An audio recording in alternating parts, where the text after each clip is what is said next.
I do welcome everyone to today's webinar.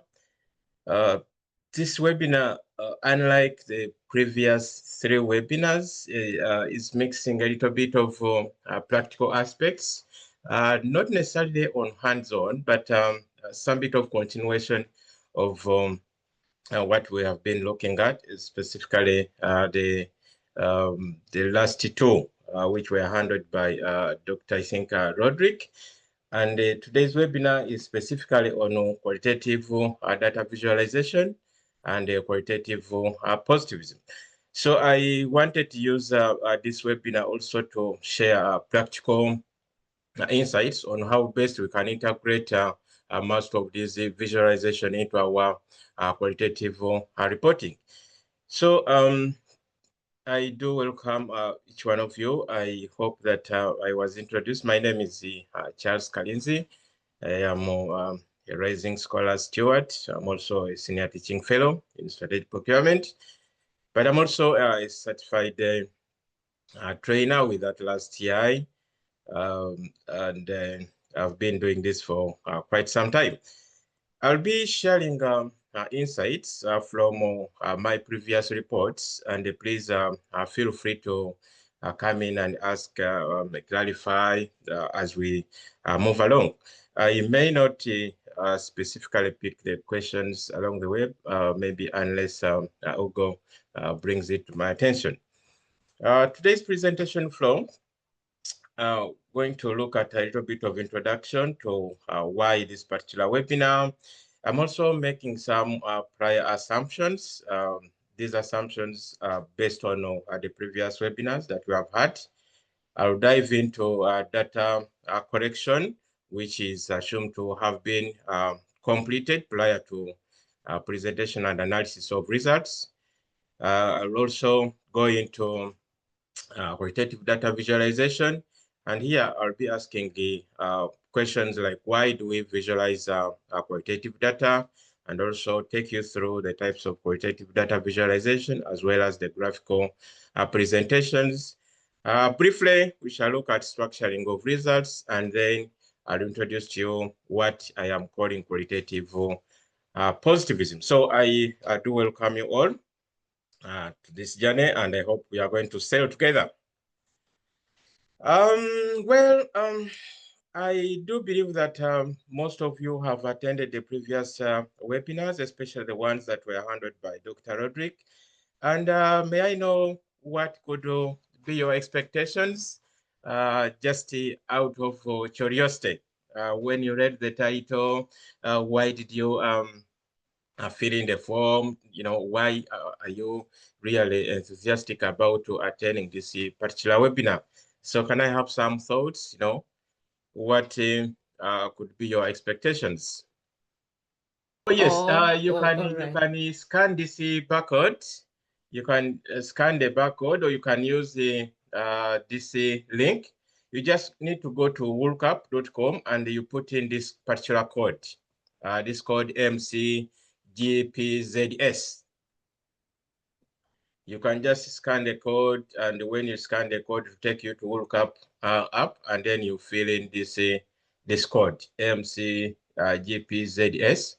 and it will let you to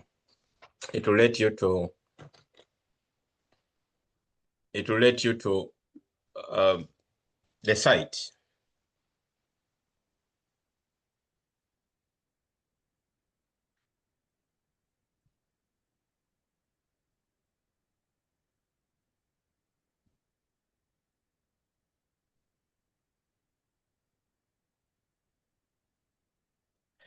Oh, I can see we are really having some ideas coming in, improve qualitative data visualization. Let me just maybe share with you how this data is coming in. Let me just stop sharing this, and then I share with you how this data is coming in. So are you able to see the data you are typing in? Yes, sir. Okay. Yes. So you can see how it becomes very interesting. I can read, learn about data visualization, understand the analysis, positivism, okay, improve policy making, insightful visualization. Okay, this is very interesting. This is very interesting. And it's not actually very different from my original thoughts. We are almost on the same page. Do you just realize that what you are doing is actually a word cloud? So what you have just witnessed on your screens as people type in their responses is actually generating what we call a word cloud. And this is how it is generated. Where you see qualitative data and why it is bold, it means that very many responses have typed in the same word more frequently, and that's why it is bold. Okay, I'll come back to this later on. Now let's continue with the the presentation.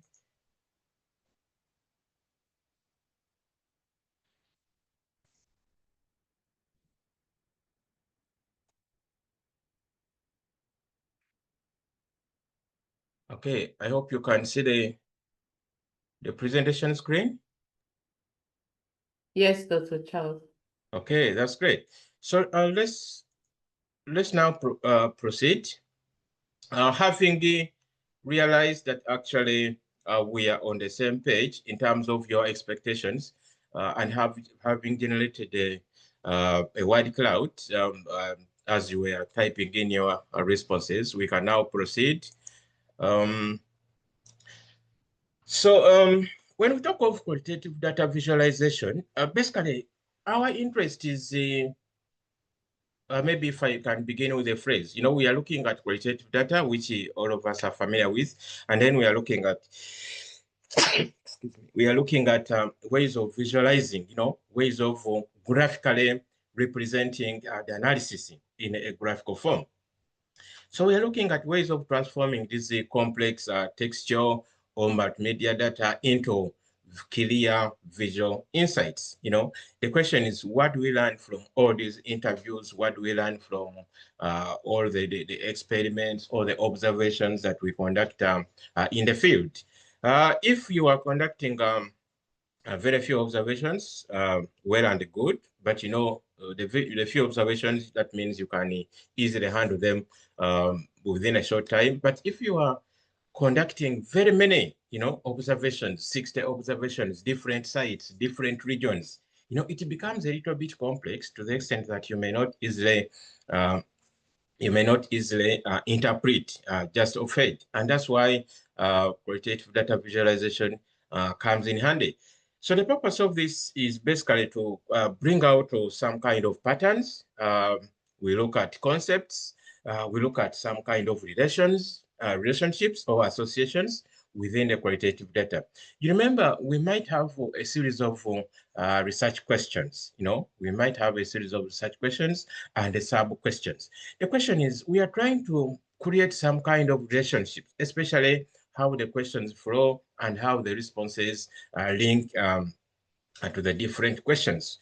Understanding visualization is really very essential, especially for our career researchers, because it helps us to communicate the findings more effectively and enrich our qualitative studies, especially when we use tools like ATLAS.ti. I can see more people are still typing in with our word cloud. So you can see, I can just look at the word cloud, and I get to know that yes, majority of the respondents are focusing on qualitative data because it is standing out. Okay, in this particular webinar, I am making some prior assumptions. And what are some of these assumptions I am making? One is that you have successfully conducted qualitative data collection. that you have successfully conducted qualitative data collection, and that means it is done. Of course, you're aware that qualitative data collection sometimes is a little bit challenging, like you can see in these pictures, sometimes you can go to collect data and you realize that there are challenges, there are problems in the field. You might spend a day without collecting any data. The respondents, you find them a little bit, having issues, like you can see in this particular picture. One of the tools was almost capsizing. So that day we had to resort to, give them some time to sort out their issues. So the assumption is that qualitative data collection is successfully done. You have your field notes, you have your interviews, you have your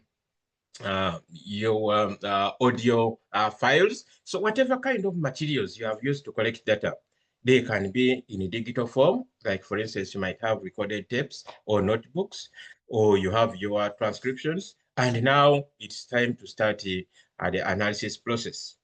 And here I may ask a very simple question. Which way to analyze? Of course, it might be too early, but uh, one of the authoritative scholars said that the best way to start analyzing the qualitative data is when you start collecting the data. The moment you start collecting the data, you must start figuring out, according to the responses you are getting, what is the best way to analyze this. So you have also conducted data examination. By data examination, you have, for instance, clearly labeled the transcriptions, like maybe, or you have labeled the interviewees, maybe interviewee 1, we have all the way up to interview maybe 27, depending on how many interviews you conducted. Or if you got these interviews from regions, you have clearly labeled maybe region 1. Within region 1, you have 10 interviewees, or region 2, within region 2, you have this number of interviewees. So you have checked that all the data is accurate and conclusive and comprehensive, and therefore there is nothing missing. Those are the assumptions I am making. And in the previous sessions, we saw scenarios where you can, for instance, use AI coding. Here you might be in a position to generate prior codes, like using AI, or you are in the process of continuously generating codes. So those are some of the assumptions I'm making. Like for instance, here I just made a simple note on which codes, bearing in mind that, for instance, you can there are several avenues through which you can generate codes. You can have, for instance, open coding, where you are allowing the data to be examined, and you just expose all the categories of information depending on the way you have arranged the data. Or you can resort to axial coding, what we call axial coding, just identifying a single category of the central phenomenon. What is the central phenomenon you are investigating? You are investigating malaria prevalence, and therefore all the codes are centering around malaria prevalence. Or you can do selective coding. You are looking at the narratives now. You are digging deeper into the narratives with a view of creating themes and the sub-themes. Maybe you could have previously identified some of these themes through a literature review, or you have already created some prior links between these themes and the sub-themes. A little bit on data examination. What I'm trying to say here is that you have clearly examined that all the data is in, especially in instances where you have, for instance, deployed the field researchers. You sent one researcher in the north, another researcher in the south, another researcher in the west, and they have now brought back your transcripts, your data, your audio files, your field notes, and all the data has been amalgamated together.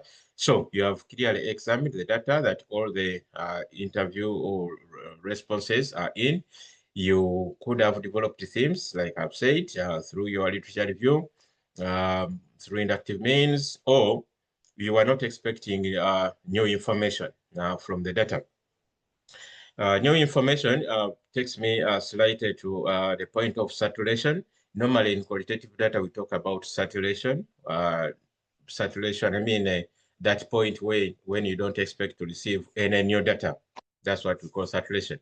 But there are instances, different scholars, there's an ongoing debate about saturation, when to saturate, or should you saturate or not saturate, to me, as a mixed methods researcher, I don't opt for saturation. This point of saying that, once you attain a point of saturation, if you are collecting data from different regions, you might realize that you can saturate at different points. Like, for instance, you can go to the northern region, and within the northern region, you can saturate at 8 respondents. And maybe in the south, you can saturate at 12 respondents. In the north, you can saturate at 6 respondents. So the point of saturation varies depending on how you are segregating the data. So you are familiar with the sampling, the way you have identified the respondents, and data collection has been fully completed, and the analysis is now ongoing. And that one brings me to one critical question which sometimes we ask, especially which baffles qualitative researchers. How do you establish rigor in qualitative research? For those of you who have done mixed methods research, you must have mixed methods or positivistic research. You're aware that, for instance, when it comes to rigor, establishing the rigor, by rigor, we are looking at validity, whether it is face validity, whether it is the discriminant validity, construct validity, reliability. There are scientific ways of establishing that. How about when it comes to qualitative research? This is a question that you must also have in mind. When we talk of, for instance, respondents, apart from majority of the, the scholars just report about saturation. When I reached the 10th respondent, I realized that there was no new information, and therefore I decided to stop there. That one does not really bring out qualitative rigor. So you can look at a number of avenues. For instance, how do you enforce credibility of the analysis? For instance, when you are formulating these themes, are these themes having a backup? Are you generating, for instance, some of these themes? Are they being supported by literature? Have you conducted a series of research meetings, especially with the experts or with the previous authors? Have they gone through your interview questions or the interview questionnaire and really identify the loopholes within the questions? How do you, for instance, ensure that you have reached consensus, especially if you are conducting a research across a number of different scholars? One is in the South, one is based in Europe, another one is based in Asia. Have they had a chance to look at all these questions you are going to ask and have a consensus? That is one way of establishing credibility. How do you ensure transparency? To ensure that there's a critical reasoning which will underpin the analysis. Have you conducted, for instance, the clear documentation of the entire procedure? How have you done the data collection procedure? Can you explain in a clear steps how you have conducted the data collection? How have you maintained the field notes? Field notes are very useful because you may realize that you may need to constantly go back to these field notes, especially for clarification. So it's important to have field notes because they save you instead of going back to the field to look for the this elusive respondents. Sometimes they ask you for some facilitation. So that means that every time you need to go back, you also have to cough a little. But if you maintain field notes, you clearly know which particular respondent are you looking for and where you can find him. Have you conducted peer debriefing, especially if you are conducting, for instance, the analysis, with a number of,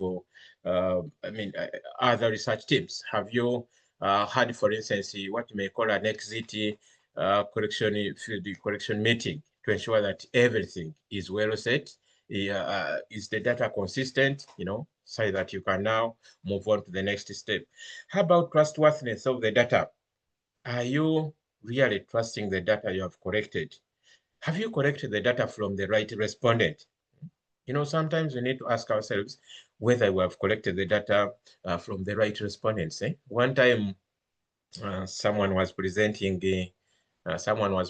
research on, I think, quality of food in schools, quality of food in schools, and he was presenting responses from the teachers.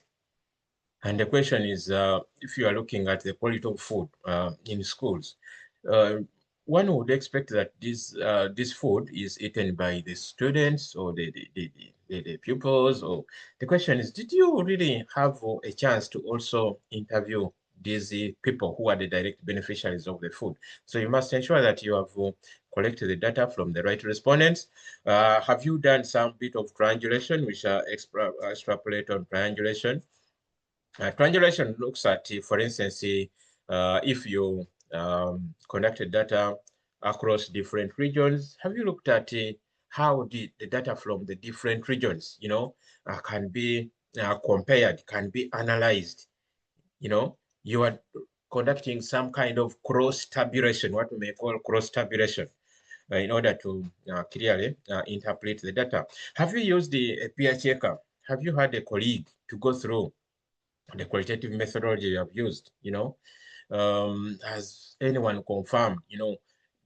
I mean, you have really gone through rigorous processes of ensuring that the data collection process and the actual data you have collected and the respondents are all clear. That's what we mean by rigor. And this is also one section that you need to report about. Structuring the section. Well, as you collect the data, you need to start figuring out how you'll structure your results. You need to start figuring out how you'll structure your results. Are you going to structure it by listing, for instance, the respondents and responses? Are you going to present it in a diagrammatic form? How are you going to present the themes? What kind of scholar is going to guide you on theme presentation? How are you looking at the constructs? What are the main constructs or the broad constructs, and what kind of themes are you developing, and whether the themes are really linking up closely with the main constructs? What kind of evidence are you going to use to support the findings? Are you going to use direct quotations from the respondents?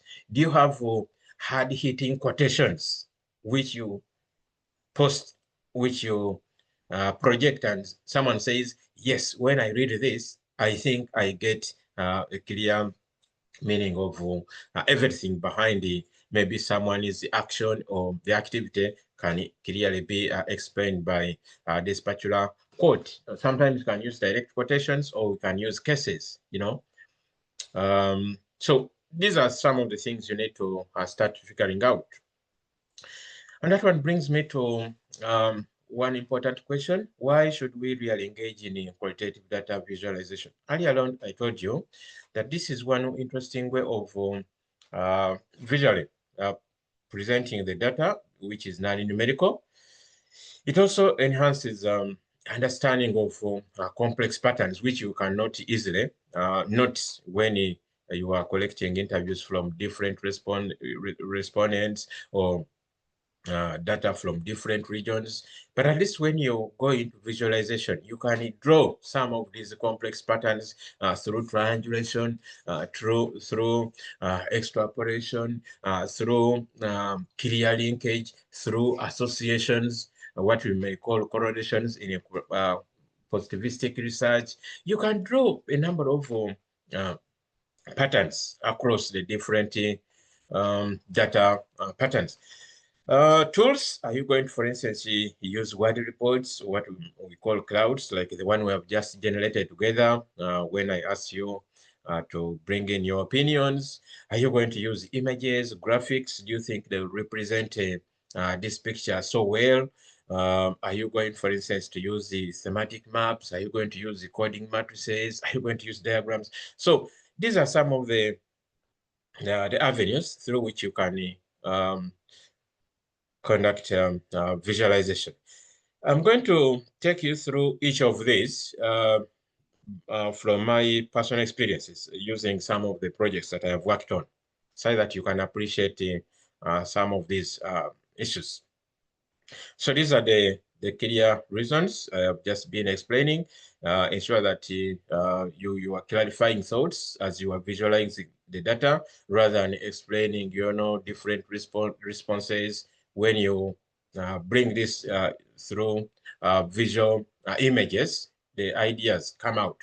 You are also using this opportunity to further interrogate the data. You are identifying what we call hidden connections across the data. You may not easily observe some of these hidden connections, but when you do visualization, as I'll demonstrate, you'll clearly see some of these hidden connections, which you can easily identify during the advanced analysis. You're also presenting it in a clear, coherent form, which can easily be understood, and you are telling the story. You are conducting a narrative storytelling approach.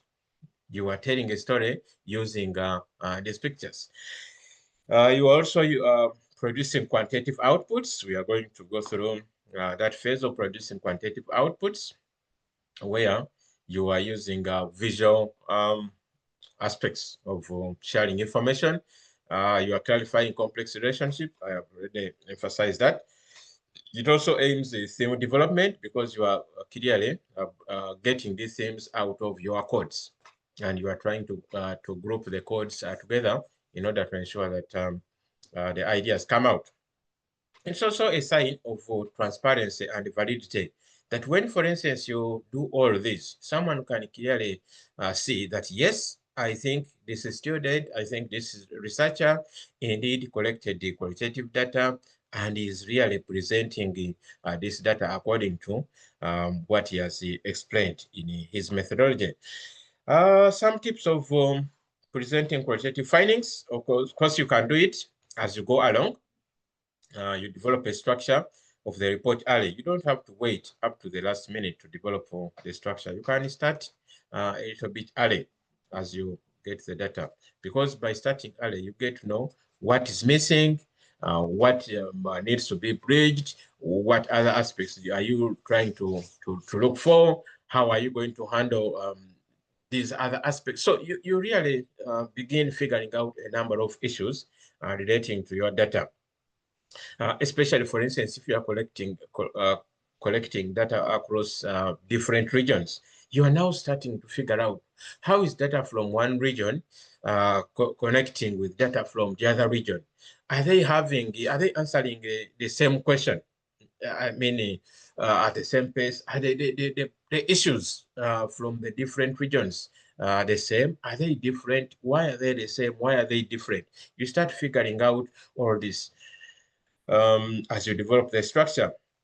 Also, it helps you look for ways of how you can create an amicable environment in which you can present your data.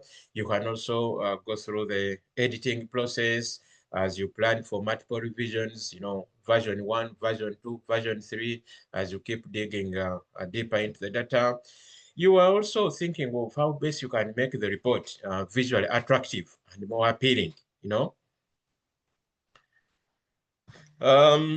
These are some of the steps, for instance, you can that can guide you in a qualitative analysis. These ones are extracted from following the Brown and Clark's 2006 thematic analysis approach.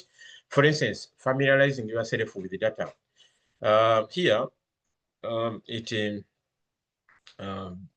becomes the case when you did not physically get involved in collecting the data. You use the, for instance, research assistants, and you sent them to different places and they have brought you your data. The question is, how would you familiarize yourself with the data? Go through the data yourself if you did not get involved. If you collected the data yourself, well and good. You know this data very well. You have made field notes. You know where the data was collected. You can relate to the different respondents and also their responses. So it becomes a little bit easier when you're analyzing the data, when you physically participated in the data collection. Generating initial codes. There are several ways of generating initial codes. depending on how you collect the data. Were you just writing notes? Were you audio taping? These days, we advise qualitative researchers to audio tape or to collect audios, because you can easily go back and listen to these audio tapes as you are analyzing. You know, you keep playing them back and forth as you are analyzing the data. You are now searching for themes through code clustering. We are going to look at a case of code clustering. You are generating codes across the different responses, and then you start creating some patterns within the codes. Clustering codes means you are trying to associate codes which mean the same thing, or which are having similar messages, and then you are trying to group the codes according to the message they are portraying, which will eventually lead to sub-themes and then the themes. And you're also establishing linkages, which we call creating networks in qualitative visualizations. So these steps can guide you in explaining how you really, the steps you followed when you are analyzing the data. So how does ATLAS now come in? ATLAS really offers a valuable option or platform where it supports multiple data types. It relates to, it can deal with the text data, it can deal with the audio data, it can deal with videos, it can deal with images. If you are, for instance, if you use the observation as one of the primary methods of data collection, and you were capturing pictures, you can also put in the pictures within your ATLAS.ti, and you start analyzing the pictures. You know, ATLAS.ti creates segments, you know, and you can partition the picture into small segments, trying to understand what the pictures mean by looking at it. Or if you, for instance, have a video, as you are playing the video, ATLAS.ti creates segments where you can associate codes according to particular segments, depending on what you are observing. Audio, the same thing. Text, we had an example last time where Roderick demonstrated text transcriptions and how these ones can be analyzed. There was also an option of using automated coding and segment analysis. Maybe that one was comprehensively handled last time.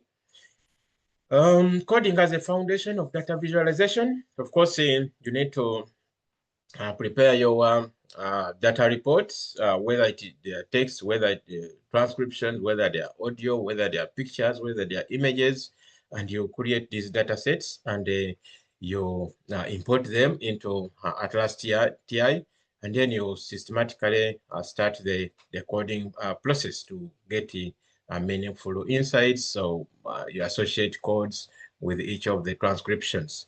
Later on, you engage into code grouping. I think last time we saw a scenario of grouping the different codes, how you can aggregate related codes together, and you form categories, and you eventually form themes. And then ATLAS is really very useful when it comes to visualization. You can create a series of tools, as we are going to see, and these tools can help you out to visualize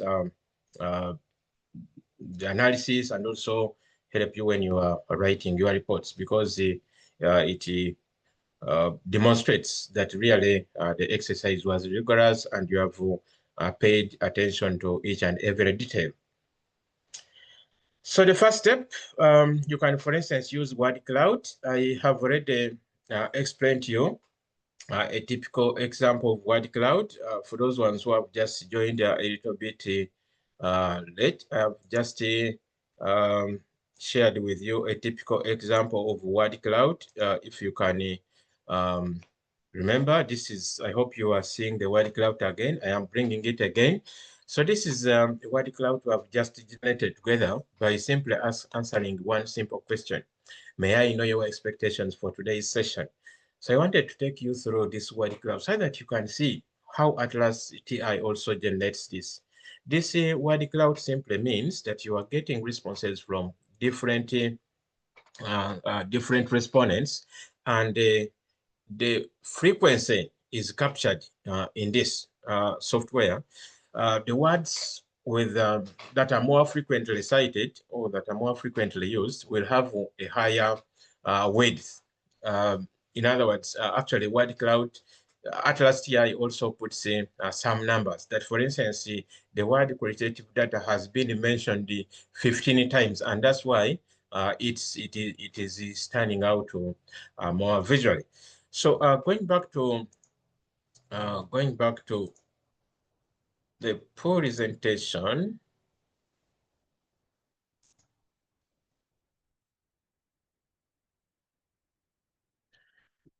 Going back to the presentation.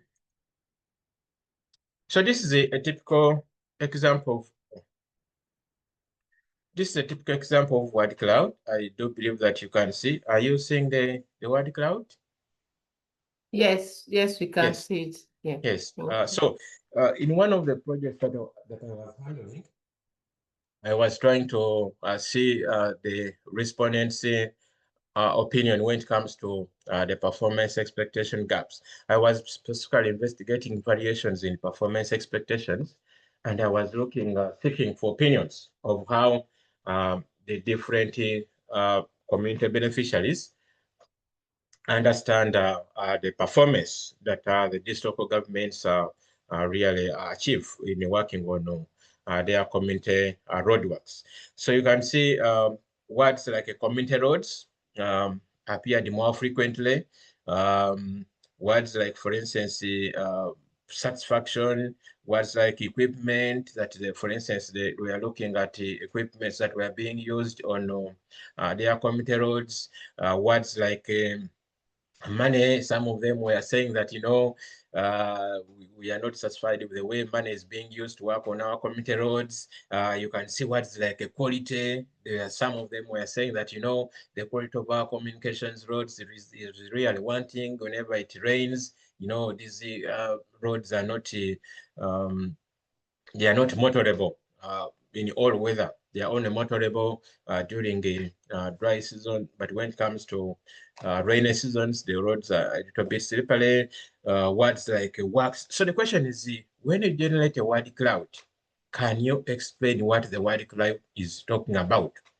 You see, you can see, for instance, in this word cloud, the word community roads appeared 148 times, meaning that the responses I got from the different respondents, they mentioned the community roads 148 times, and the word roads was mentioned 123. Of course, the research was about the quality of community roads, and how we could use this to identify the variations in procurement performance. You can see, for instance, others like politics, coming in. You're aware that, politics of which roads must be worked on first before working on roads from other regions. So these are some of the insights that you can draw from a word cloud. Don't simply post it there and just leave it there. Can you explain this word cloud? Network views. Here, we are going to look at codes, memos, and documents. Use of quotations. In the previous presentations that were handled by my colleague, I think Roderick, yes, he was showing you the transcriptions he was showing you the question and then the responses, The transcriptions had the question and then the response, question and then the response. So out of those responses, you can pick out some outstanding responses and use these ones as quotations, or we can as well call them cases. So before you pick these ones out, of course, you must ensure that they are well transcribed, meaning that you have used exactly the same words. Quotations mean that you must use exactly the words the way they have been aired out. You are only allowed to do a little bit of edit, especially if you are, for instance, trying to translate from one language to the other. But you must also be careful because language translations might also give rise to different meanings.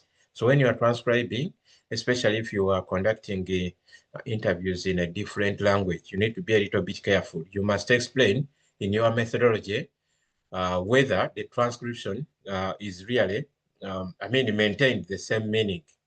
When to code, have you coded the different transcriptions? You can code the transcription, you can code the sentence, you can code the phrase, you can code the paragraph. So it depends on the kind of idea or the message that is within the response. Earlier on, I said that coding begins the moment you start the interview, but you can also ensure that once you are done with the data collection, you have some prior codes because you have listened to these to the messages, the responses, and therefore you have some prior meanings. Oscillating within your mental faculties. You can also use AI-generated codes if you are a little bit overwhelmed with the data. I don't really recommend using AI-generated codes. I am not a fan. I'm not a fan of AI-generated codes because, it takes your autonomy away from managing the data. You need to be at the center of the control of your data. So it's important that you read through and you generate these codes yourself. That is the best way of really being in control of your work. This is, for instance, a particular case. You can see I just extracted this from one of the projects I handled. You can see the kind of data that was entered into ATLAS.ti was audio tapes. So I just imported audio tapes. You can see from this audio tape, I can clearly see that this audio tape came from a respondent from this area. It's called Bukoma Simbi. And you can see how, for instance, I was playing the audio and at the same time conducting a transcription. These audios are very interesting because you can listen to the question and you also listen to the response. You can listen to the question, you can listen to the response. Unlike transcriptions, where you are first transcribing and then you enter the transcriptions. For me, I prefer actually dealing with the audio files. Why? You understand that the way the respondents respond or answer questions, it might depend on the tone. Okay. So how are you packaging the question? What kind of tone are you using? Are you sure this is how these government officials are really behaving when it comes to this? So the tone you use when you're asking a question might generate a different response. And when you use audio files, you also listen to that tone, and that tone helps you understand why different respondents really answered the question the same way, So it is much more powerful when you use the audio files as opposed to the transcriptions. You can see on the left-hand side here, let me see if I can use a laser pointer. You can see on the left-hand side here, there were 43 documents. That means that I imported 43 audio files, 43 respondents, from different regions. I collected data from 4 regions. So I entered 43, and out of 43, I generated 97 codes. Because I collected data from 4 regions, I grouped these documents into 4 groups. That's where you are seeing document groups here 4. And this is the audio file. Here I am listening. You just move this red cursor. You just keep moving it as you listen. And then when you feel like there is a stronger point, and then you quote. You can see in between this segment, I coded community engagement. We're emphasizing community engagement. Here we are talking about community barazas. Here we are talking about community feedback. These are initial codes. You see, these are initial codes that are being generated. So I am sure you are familiar with this activity which we took you through last time. Okay, it's also important to profile your respondents. Who are these respondents? This is incidentally a table which you may not clearly see very well, but what I'm trying to emphasize here is that when you know, here we have just looked at, for instance, this particular audio file, Bukoma Simbi, but in a advanced analysis, you can go back to this particular profiling table and you check who is this respondent from Bukoma Simbi, you know, Bukoma Simbi, what are his qualifications, for how long has he been in this position, what is his experience, is he a technical person, is he a road user? So you can, as you are transcribing, as you are analyzing, as you are coding, you can also oscillate between this profiling table to really understand the kind of responses. Who is generating these responses? Is he a technical person? Is he a person whose responses can be depended on? So that's why it is important to really bring out this profiling table and you constantly look at it. You can see these are some of the audio files I imported into ATLAS.ti.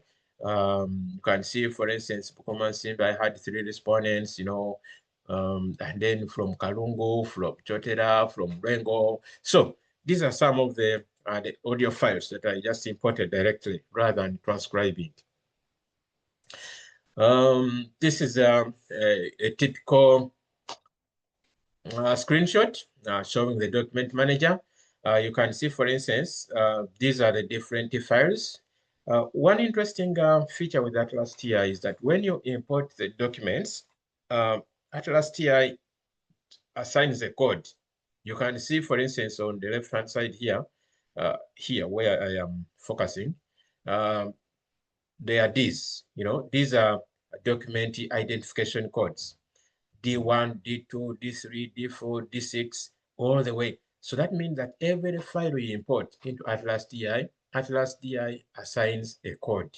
And these codes are really very interesting and very important, especially when you are conducting a critical analysis, because rather than referring to the file by a long word or a long sentence, you just use this code.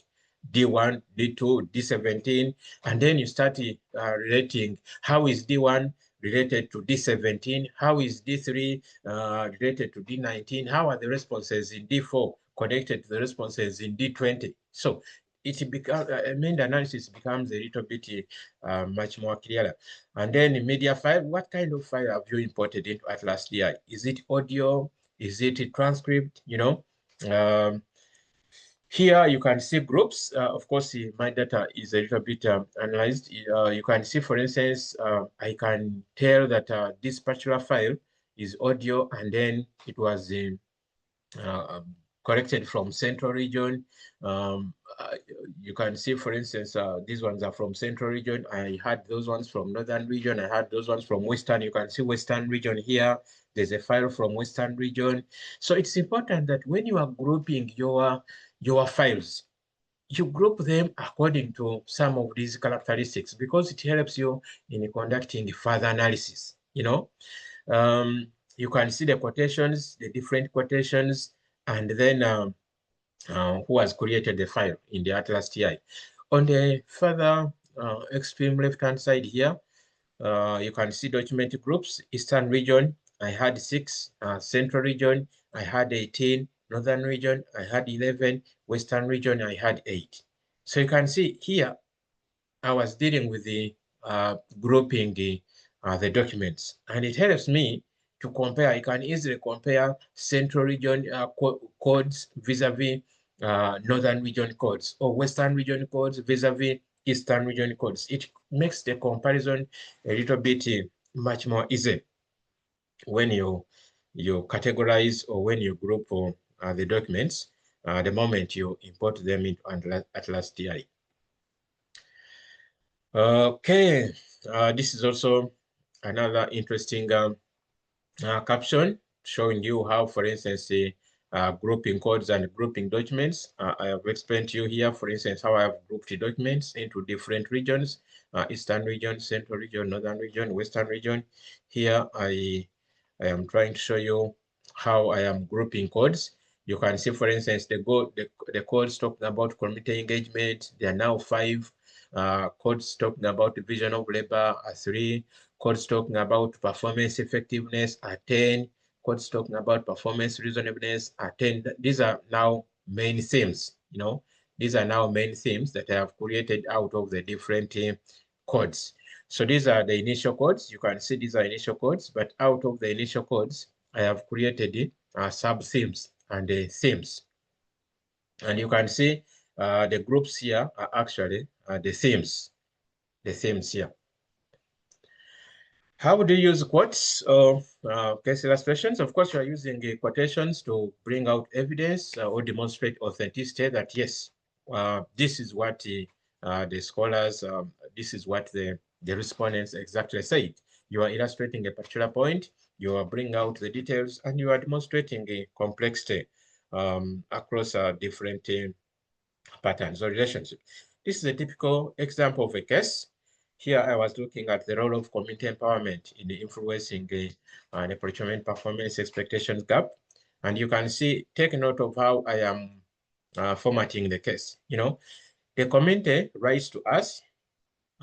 As you can see in the letter, I had the letter. Incidentally, I have not posted the letter, but I had a clear letter. And here I was referring to that letter that the community wrote to the district government, where the community was concerned about the breakdown of the main bridge connecting a nearby village. And they were writing in 2019 after contacting the sub-county, and things were not coming out. So they are making a series of contacts through writing letters. They were writing to the chief administrative officer for him to handle, and he would forward the letter. They were involving the chairperson LC5, the secretary for works, the councillors, and the community as well. So this is a typical example of a case that shows that really the community was in charge, because it is an element of community empowerment that the community was in charge, and we are really taking things into their control by writing to the responsible officers to take action. This is also a typical example of a quotation, which was demonstrating insufficient funding. You can see how a quotation is represented compared to a case here. It begins with, depending on how you extract the quotation. Roads are underfunded. We receive little funding. The money received from Uganda Road Fund doesn't tally with the workload. For instance, in Gomba, funds are restricted from Uganda Road Fund. The funds they send is strictly for maintenance. We are not allowed to do. So this is a direct quotation, meaning that I am using the exact words from interviewee D7. So who is this D7? I can go back somewhere. To identify who this D7 is. You remember, I told you I can get the D7 from somewhere. Where are the codes? So I can get to know who is that D7. Yes, here. You can see D7. The D7 is here, and I am using a quotation from D7. Here I am using a quotation from the interviewee D27. How do you present quotes? It's important that you use their raw edited form. You only need to edit them to aid the comprehension, especially if you are translating from one language to the other. The coherency. Sometimes you need to indicate omissions with the 3 dots. You can see, for instance, in this quotation, the 3 dots here mean that some words or some statements were omitted out, and I was only focusing on what really mattered most. Okay, how should you decide which quotes to include? Well, we normally use these 3 criteria for selecting which quotes to use. The length. You need to really focus on quotations which are a little bit not too lengthy, at least a third of a page long. Choose quotations that are typical of the points that you are trying to illustrate, that you are trying to make. and also ensure that you identify those quotations which are well expressed and they are striking, that when someone reads the quote, you are really getting the information instantly. That's what we are talking about. So I have already talked about dealing with the translated quotes. It's a little bit sometimes challenging, especially if you are translating from your local language to other languages. Make sure that you really don't lose focus when you're translating these quotes. This is also an illustration of a theme.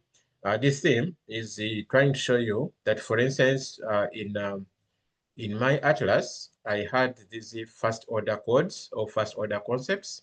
And when I aggregated the different codes, I came up with the second order codes or second order themes. Workload enveloped, financing needs, roadwork expenditure, collectively explain insufficient funding, and then all these three are aggregated to create a theme. This is how you develop a theme when you are starting with the codes. These are the codes from ATLAS.ti, and then when you aggregate the code, you get code groups. The code groups give rise to a sub-theme, and then combining different themes give rise to the main theme.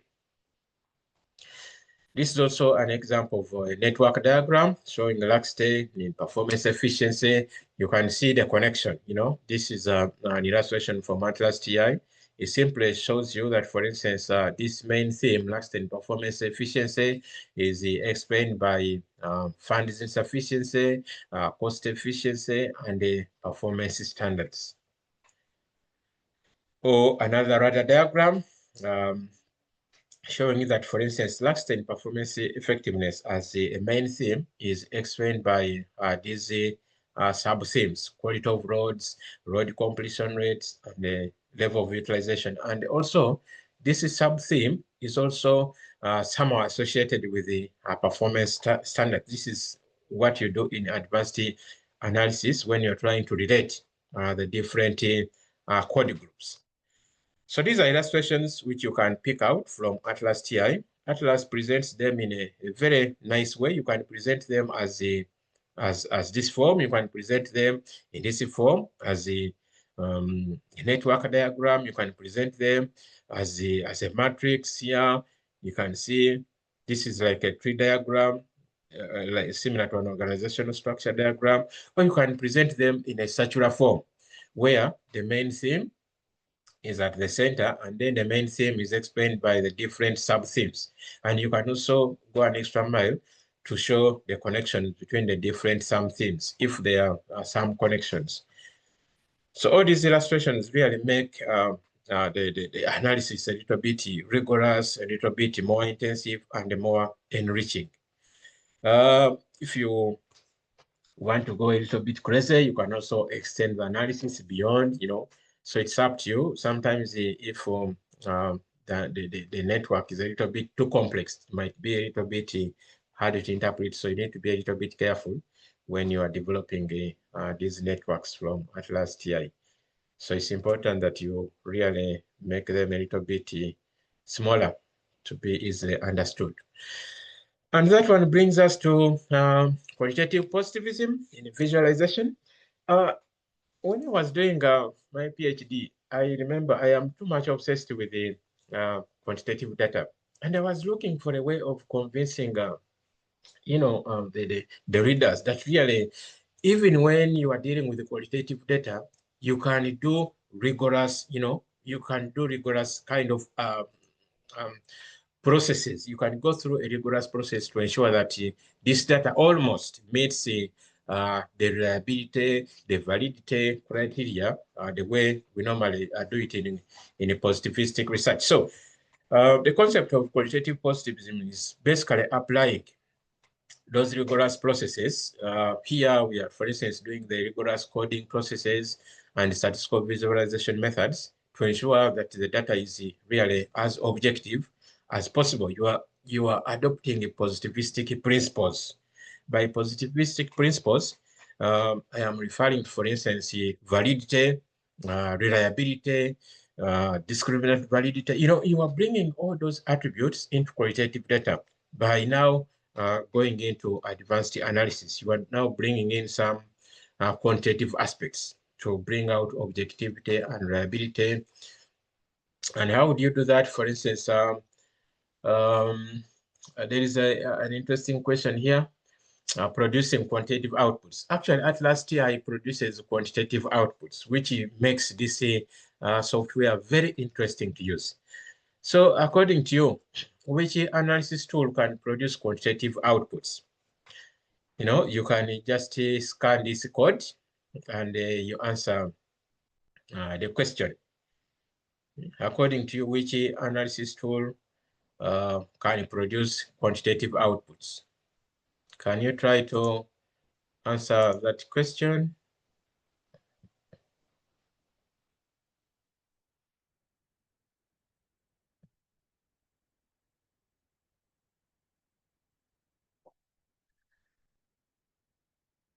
You just scan the code and then you answer according to which quantitative package,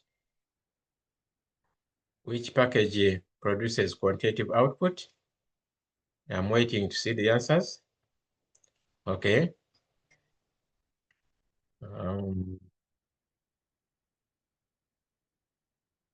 I can see one respondent has answered. Can you please get involved? Can you get involved? Can you get involved, please? I can see one respondent, two respondents. At least I need to see like maybe 5, then I'll continue. So still here, okay, I can see one more has responded. 4 responses. Let's get involved, colleagues. Let's get involved. Let's get involved. You know, I can see we are having, I think, 30 people. I don't know. I'm not seeing the chat. Let me try to see the Yeah. Yes. Dr. Charles, we have some responses from the chat. Can I give it to you? We have oh, okay. we Let have me. C. We have someone gives C, another one C. Like the responses in the chat are all giving answers as C. Okay, I am sharing the, some of the responses, those ones who are very active, who have managed to scan the code. Are you seeing the responses? Yes, please. Yes, so you can see the responses. You know, ATLAS.ti also produces quantitative outputs, and these quantitative outputs bring out the quantitative aspects, you know, and these quantitative aspects is what drew me to refer to them as a quantitative positivism. It is actually my special terminology. I just coined, I remember during my PhD research, and I tried to defend it, and you know, it almost brought me problems. So, but I found it very interesting, you know, that now some other researchers are adopting it. They are calling it quantitative positivism. So I just started it lousy, but now it is picking up. But it's basically advocating for quantitative outputs when you are dealing with the quantitative research. So these are some of the responses that I am getting. Thank you to those ones who have been very active. I can now stop this and go back to my slides. Okay. Actually, the right answer is A. Semantic networks, code document table, and auto-coding can give rise to quantitative outputs. What are some of the principles of qualitative positivism? Here, you are conducting systematic data collection. You are trying to ensure that the responses can be replicable, and you have used transparent methods. You are ensuring researcher neutrality, meaning that the researcher is as objective as possible, and you are trying to identify social regularities.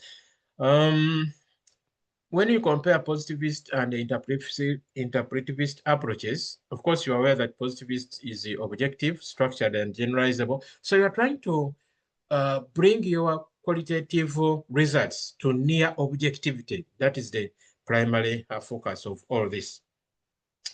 Application in practice. Let me share with you some of the applications. For instance, you can use code occurrence tables and diagrams. The code occurrence tables show how codes appear together across data segments, and you can also use the document portraits.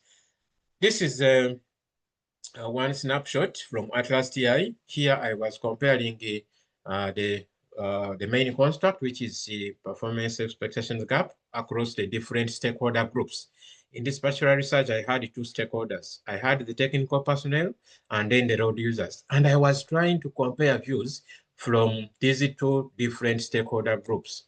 The group for stakeholders, you can see, for instance, this is one group, road users, and this is another group, technical personnel. This means that in your document, when you are grouping documents, you must have created a group called the road users, and you must have created a group called technical personnel, in your research sampling. So when you compare road users and technical personnel, and then what kind of codes were generated from the road users, and what kind of codes were generated from the technical personnel. For instance, when it comes to community satisfaction, what did road users say about community satisfaction, and what did technical personnel say about community satisfaction? For the rest of the participants here, we are looking at community satisfaction as the level to which the beneficiary community is satisfied with the quality of roads completed within their communities. So for instance, road users, mostly the elected representatives who have a voice of the people, what do they say when they navigate, when they drive on the completed roads? And the technical personnel who are responsible for working on these roads. So when you compare these two, you can see 5%, 12.82% and 12.86%, meaning that perhaps when it comes to community satisfaction, these responses from both road users and technical personnel were agreeing that yes, the community was satisfied with the quality of roadworks. When it comes to, for instance, the main construct performance, performance expectation gap, road users versus technical personnel, you are reading out now these statistics. For instance, 38.64 here percent vis-a-vis 39.24. That road users overall 38.46 of road users think that the procurement performance gap exists, and the 39.29% of technical personnel think that there is indeed a procurement performance expectations gap. So you can see how we are blending the positivistic aspects in a qualitative methodologies. You are now using codes, and you are subgrouping the codes to go into advanced analysis, and you are now comparing the responses from the different groups, which makes the discussion very interesting. By the way, this makes the discussion very interesting.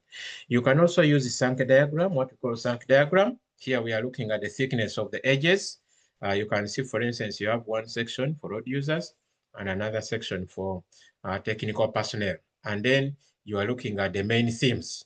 So you are comparing the groups vis-a-vis the themes, and you are trying to conduct the advanced analysis of how the different themes relate to the different categories of respondents. One category for road users, another category for technical personnel. So you can really do advanced analysis with these kind of diagrams. And this is the explanation. For instance, you can see here, it has numbers. These numbers are actually percentages. You can see, for instance, when it comes to the different themes, extent performance effectiveness, what percentage was coming from technical personnel and what percentage was coming from road users. So that's how we interpret it. You can also extend the analysis. This is similar to the first table. This one was looking at respondents, category of respondents. One group was road users, another group was technical personnel, and this one is looking at the regions. This one is Eastern region, Central region, northern region, western region. And then you are looking at the different code groups. You are comparing code groups vis-a-vis the different regions, and you are making what we may call a cross tabulation. You are comparing the codes and the code groups vis-a-vis the different regions. You are trying to see, when it comes to an issue, for instance, community satisfaction, which region is better satisfied with the quality of roadworks. The higher the percentage, the higher. This is 17, this is 10, this is 13, this is 18. So here, you could clearly say that maybe Eastern region, where the responses were 17.31%, it means that the Eastern region was much more satisfied with the quality of their community roads. So that means that the Eastern region benefits more when it comes to the quality of the community roads. And then the one whose percentage is lower, like a Central region, 10.91%, the level of satisfaction is lower. So that's how you can draw some insights from these qualitative aspects. You are using percentages to really make advanced analysis using ATLAS.ti. You can also, for instance, compare using Sankey diagram. You are now looking at the regions vis-a-vis the themes. Here you are looking at the regions, Eastern, Central, Northern, Western, vis-a-vis the themes. And you also do advanced analysis. So you can manipulate the data in a very interesting way. You can also present the Sankey diagram like this. So there are several ways of really manipulating data in ATLAS.ti to bring in the quantitative aspects, and it makes the analysis much more interesting. If you want to extend it further, you can also see, for instance, how the different, here I was looking at semantic relationship. I'm trying to relate two themes, political influence and enforcement of procurement rules. And I'm trying to connect the relations between political influence and the enforcement of procurement rules. These are code groups. These are actually themes coming from the code groups. And then I'm trying to compare the two. So you can see how such a network diagram can really extend the analysis deeper. All this is being done for the analysis section to become much more comprehensive, much more interesting, to show that you have rigorously turned your data upside down. Okay, Ugo, I can see your hand up. Yes, I will just wanted to remind you that our time is almost up. We have about, yes, we'll just give a grace of 10 minutes for so I'm trying of to answers. wind up. Yeah. Okay. All right. Yeah. Here I was just showing different ways through which you can really bring out quantitative aspects into qualitative data. Earlier on, you remember we looked at semantic relationships, positive, neutral, negative. You can also compare this with the different code groups, which code group was showing the positive signs of community satisfaction, which code group was showing negative signs of community being dissatisfied, and you can use different colors. So all this is possible with ATLAS.ti. And why are we doing this? It's basically to show you that even with the qualitative data, you can interrogate this data to really make meaningful reporting. You can enhance reader understanding. You can combine text explanations with visual content. You can embed diagrams with the visual reports so that you can make everything very interesting. So finally, what kind of tips am I giving to other career researchers using ATLAS.ti? Yeah, start with the career research question. Define your codes objectively, understand your study goals. You ensure that you code consistently to bring out the reliability, and you apply code uniformly. Use visualization early, and then collaborate. You can, for instance, compare your results with someone whom you think can help you, guide you here and there to make your results very interesting. And finally, so visualization is very interesting because it aids clarity. Communication becomes sporadic and perfect. It aids really, I mean, it adds rigor. It brings out that notion of robustness, transparency, insightful research, you know, and both approaches are really very good. And when you use ATLAS.ti, you can really do very, I mean, you can interrogate your data and make your report a little bit more insightful. So finally, if it doesn't challenge you, it won't change you. So go for something that challenges you, do it with passion, everything is possible. I thank you for your attention. Over to you, Ugo. All right.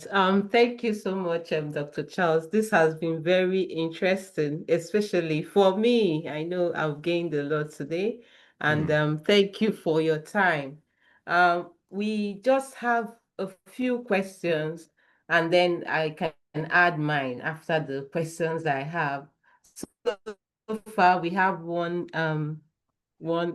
question. It says, which is one of the most effective tools to be used for transcribing and audio recordings for the interviewees? Sorry? The most effective tools. Which which one of the most effective tools can you recommend for transcribing audio recording? Well, you have seen that for me, instead of transcribing, I actually used the audio files direct. To me, I find dealing with audio files very much more interesting than transcribe the reports, because you know, when you transcribe, you are losing that tone, you know, the tone, the way you are asking the question, and the tone with which the respondent is using to answer. Because you know, behind ATLAS.ti has semantics, the positive, negative, and so you can even forward judge the semantics by using the audio. But you can transcribe your files, your audio files. You can even use AI to transcribe, by the way. You can use AI to transcribe, but you can take it slowly, listen as you write, although that one is a little bit lengthy. There are a number of softwares that can do transcriptions. I think I don't have them offered, but if I have some time, I can find them out. Yeah, all right. Thank you. We have another question. It says, can I use Atlas for systematic qualitative narrative synthesis? Yeah, I Yes, think I it's have talking just about been trying to to do a demonstrate that. narrative synthesis. Yes. Yeah. Yes, I think what he's trying to ask whether he can use ATLAS.ti as a software to do systematic. Yes, ATLAS.ti also does literature review, systematic literature review.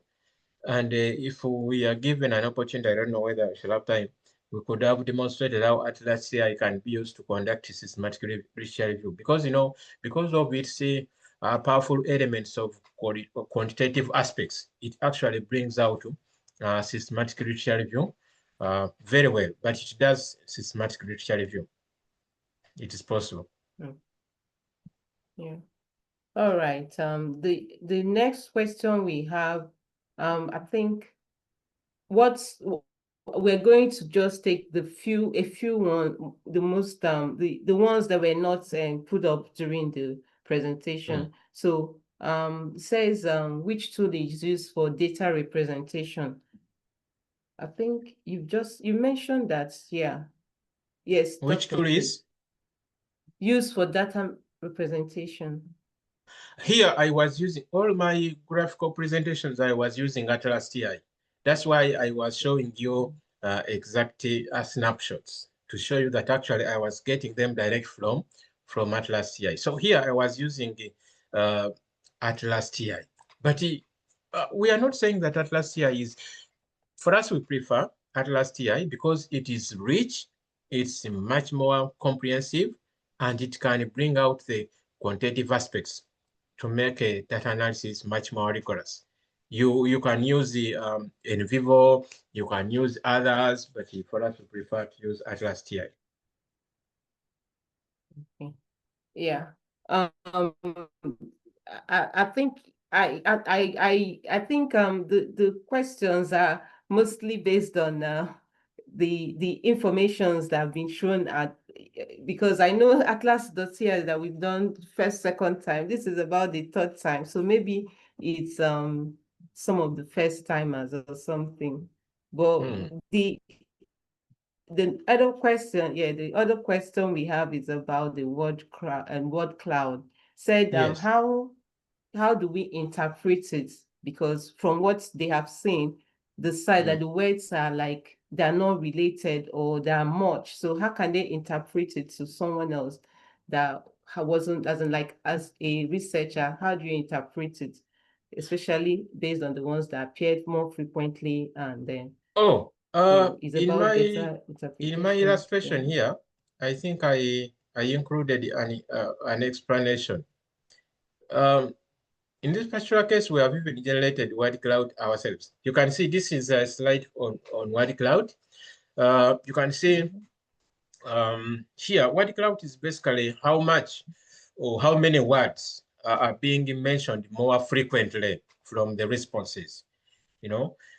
And you can see, for instance, here the word community has been used 148 times. The word roads has been used 123 times. I just removed the figures, but the numbers can also clearly show. See, this simply means that in your interviews combined, most of these respondents are really emphasizing on, they are putting a lot of emphasis on community roads. There are also some other issues that keep coming in, and the size of the word relates to the frequency. The more the frequency, the larger the size of the word. The smaller the frequency, the smaller the size of the word. There are others which I have eliminated. You can eliminate these small words like and, or, whatnot. But so it's up to you to manipulate the word cloud. But here, what's most important is which concept is appearing more frequently, is being repetitively mentioned by the respondents. That's what we are talking about. Okay. Does adopting positivistic ideals like structured coding frameworks and intercode reliability strengthen the credibility of, exactly. This is what I was talking about. This is what I was talking about. You are trying to by adopting these positivistic ideals, you're actually creating rigor with your qualitative data. You are looking at credibility, you are looking at face validity, because in a positivistic research, there's what we call face validity. Are the questions asking the right issues? If someone read the questions, are they asking the right issues? Or content validity. When you look at the content, the respondents, the responses from the respondents, are they really answering the right issues? But when you go deeper into adopting these positivistic ideals, you can clearly see, out of all these respondents, how many mentioned this, how many focused on this, how many brought out this, how many, and it is through this that you can even discover hidden concepts that you may not have known. Something that is very unique. It might come from a region, it might come from a respondent, and you can only do this when you interrogate the data, when you do cross-tabulation, code currency relationship, code groups, So it is through these ideals that you can actually further interrogate the data. And further interrogating the data means that you are making the process much more rigorous. Thank you.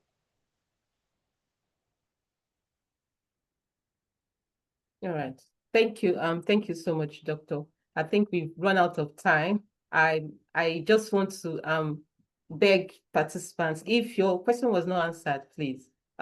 We will be taking more of the answers or the responses from the WhatsApp community group. The TQRS has a WhatsApp community group. You can ask Dr. Charles directly. We have his his email address, yes, is here on the chat box, and you have my email address as well. You can reach out to Rising Scholars. I have also added the website here. And remember that this This has been made possible by the Rising Scholar members. The last remark is coming from the questions. I've just got an opportunity, a chance to go through this. I have seen some interesting questions like, I don't know ATLAS.ti. How do I learn to use ATLAS.ti? Can you compare ATLAS.ti with Navivo? Which tool is used for data representation? First of all, how do you begin? We at one time we are all small people. At one time we were all amateurs. At one time we didn't know all of this. But the more you attend webinars, the more you attend workshops, the more you attend tea time sessions, you get to learn. And you develop interest. It's a question of developing interest. It's a question of developing curiosity. And through interest and curiosity, you can learn all this. Atlas, as a community, has a number of resources. I remember I taught myself ATLAS.ti using YouTube videos. And then from YouTube videos, they connected me to the official Atlas software developers, and I started attending their webinars. I would attend, I would learn, I would ask questions the way you're asking questions. And eventually I got to know, how to do each and everything. Incidentally, when you learn the software perfectly, you fall in love with it. I must mention that. So those of you who are asking, when you compare Navivo and Atlas, I have not used Navivo, I must be honest, but I am 100% satisfied with ATLAS.ti, and especially with the modifications with ATLAS.ti, AI coding, it is the best software, and it is easy to use. You can see everything just flows here and there. And once you learn to use it, everything gets on your fingertips. So I encourage you to learn it, attend more webinars. We have a series of webinars, and we offer them free of charge here. So please, whenever there's an opportunity, you rise up and learn something. Thank you. All right, thank you. So the time now is for us to have a picture to create a memory for this section. Please encourage us to put on your video if you're able to. Put on your video so that we can have a picture. Thank you. I can see beautiful faces. Thank you so much. Thank you. Yes, so we just need a few more people. If you're able to put on your video, please, can you go on? We just need to have a picture. Thank you.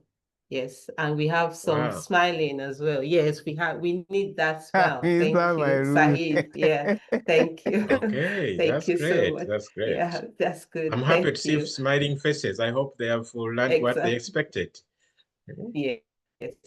Good. And I really learned a lot because I was quite new to ATLAS.ti, and I've gained a lot being in this section. I hope everyone has been able to gain. I want to use this medium to tell Dr. Charles, I'm also a beginner. I want to learn. I'm interested in ATLAS.ti. I want to learn. I'm ready for any. Yeah, we shall obviously offer through Google. We shall obviously offer, I think, some more webinars. Yes. Thank you, sir. Yes. Thank you, sir. All right. Thanks. All right. Thank you so much for being here. We hope to see you in our next section. Please sign up with Rising Scholars. I've already added it here. It's a free section that we run here. So please sign in, log in, and open a chat with any of our mentors. You can gain a lot being here. Thank you so much. See you next time. Bye.